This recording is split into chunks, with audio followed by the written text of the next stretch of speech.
This is TWiT.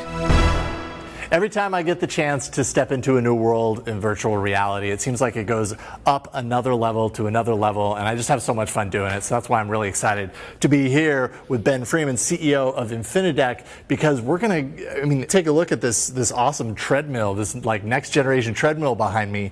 It's all about enhancing the VR experience and taking it to the next level, right? It's giving you the opportunity to walk and experience VR at a totally different world. So you can walk through it in any direction. You can move around and spin around and see what's going on in awesome. VR. So. Because it's all about this immersive quality. It's very easy with VR, what we've seen in the last couple of years, to feel like it's kind of there, but not quite, because you're still kind of fixated in one position, and maybe you're controlling with your hands, but that's not how we live life. We live life by walking from one point to the other, and having a virtual world be able to resemble that part of reality takes it one step further. By the way, I have tickets to see Ready Player One. You're probably going to recognize this technology if you go to see the movie. So I'm really excited to see that, which makes me even more excited to check it out. What do I need to know before I step on this? So you're going into a totally different world. You're going to have to effectively learn how to rewalk, okay, in virtual reality. Okay. Kids learn this in seconds, and as adults, it takes us a little bit longer to go for on this. But what we'll do is we'll get you on the treadmill. We'll walk around without the headset first, and then so you can see how it feels like. Okay. And then really, it's just natural walking. But the reality is that your brain isn't connected to your feet when you can't see your feet, and, sure. It's a trust thing. So, but in the experience, I'm going to see any sort of representation of my body. So that's part of how we solve some of these problems, is that you'll see your entire body in the experience. You'll be a robot. Okay. And you'll be able to see your robot feet, your robot hands, and walking through it. And you'll also be able to see the support ring there, so if you get a little nervous, you can reach out and grab it. That's like my way of reconnecting with the reality outside of virtual reality. Correct. Essentially. And having that mental support for yourself helps you enjoy the experience so much more. Awesome. Well, I'm super excited. So, Ben, do I just walk up here and get started? Yep, let me take the headset from you and get you going first, all right. Real quick. All right, I'm very tall, so this might be a little awkward. Have you ever had someone as tall as me on How this? How tall are you? 6'8". Nope. Yes. Okay. All right. What do I need to know? All right. So, George, you all set? Yeah. Okay. So face me. All okay. Right. So the first time you're going to do it, I'm going to have you hold onto the railing. All right. So you just get a good balance. Okay. So the way this works is it's based on your center of gravity. So you have a tracker that's right on your lower back, which is pretty close to your center of gravity. Yep. We're using HTC Vive trackers for all of this.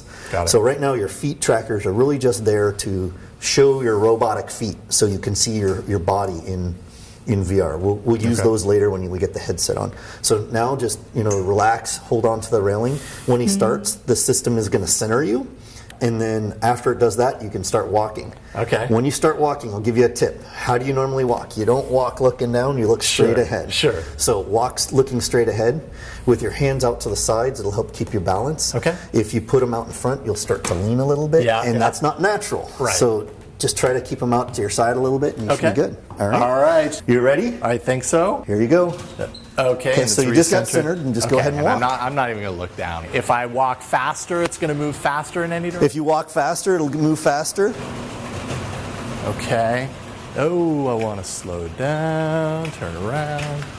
Wow. And there's a little bit of adjustment for sure. Like obviously the floor is moving underneath me, so I'm trying to It's that mental comfort with the system. Yeah, right. But ultimately it's keeping me where it needs to keep me. Like, one thing I wondered is if I move too fast, would I move off the treadmill in any way? That's part of where this comes in handy, right? And with this demonstration, we do have it the speed turned down a little bit, so you can just walk at a certain pace. If it's at full speed, you can actually run about 8 miles an hour on this. Wow. And how much time would it take, I'm imagining it's in milliseconds, for the system to detect my intention to run versus walk? It's pretty instantaneous. It's based on your center of gravity. If you hang onto the rail, look down at your feet.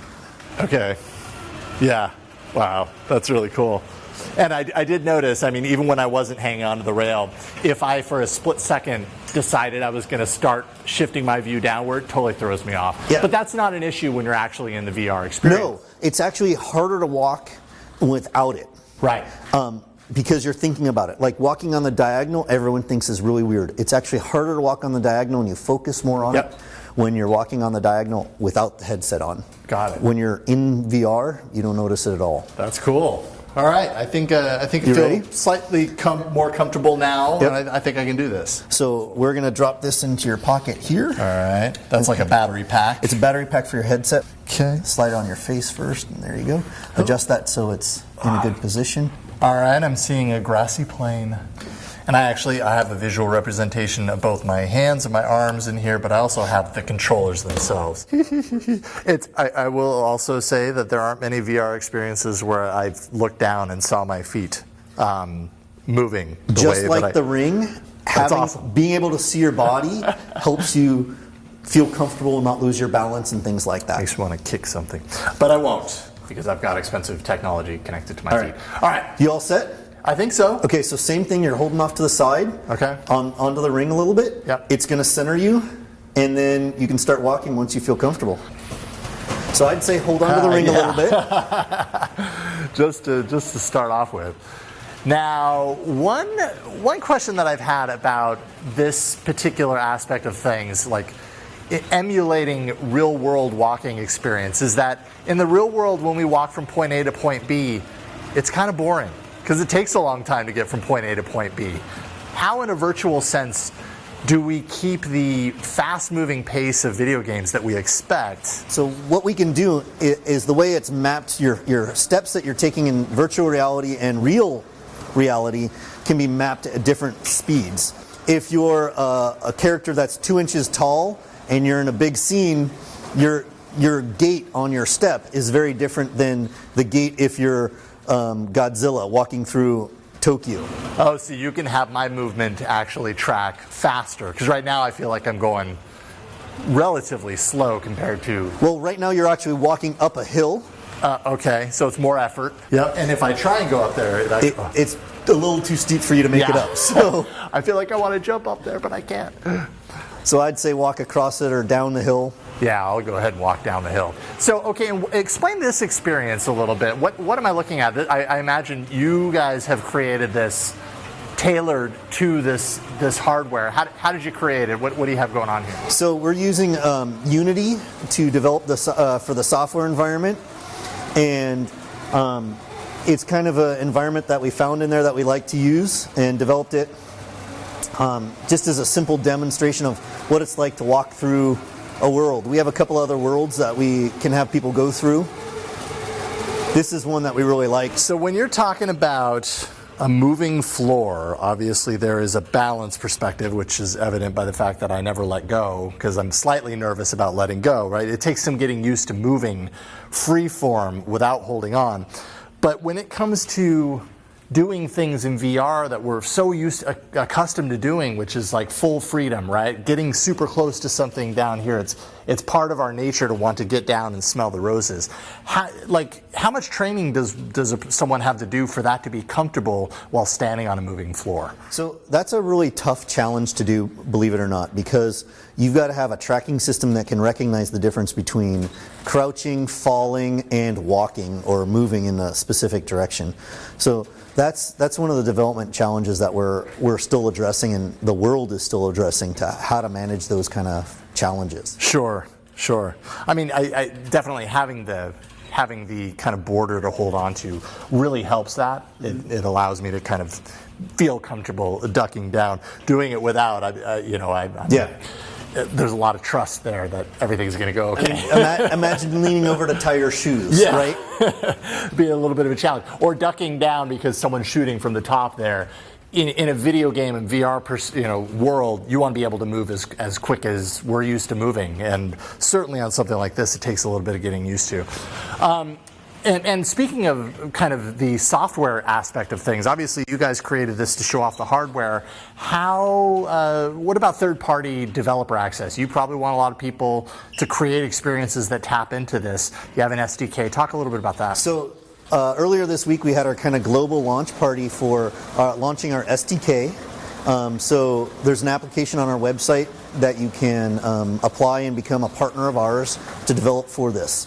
So our goal is to let anybody and everybody who wants to make a program or an application for this environment to join us and work with us to enhance the VR experience. Mm-hmm. What's the end game here? Do you want this to be something that anyone can purchase and have in their living room because they're just that passionate about VR, or is this more about like experience centers, going to a recreation center, throwing a bunch of people into a VR world where they can walk freely and compete against each other, that sort of thing? Sure.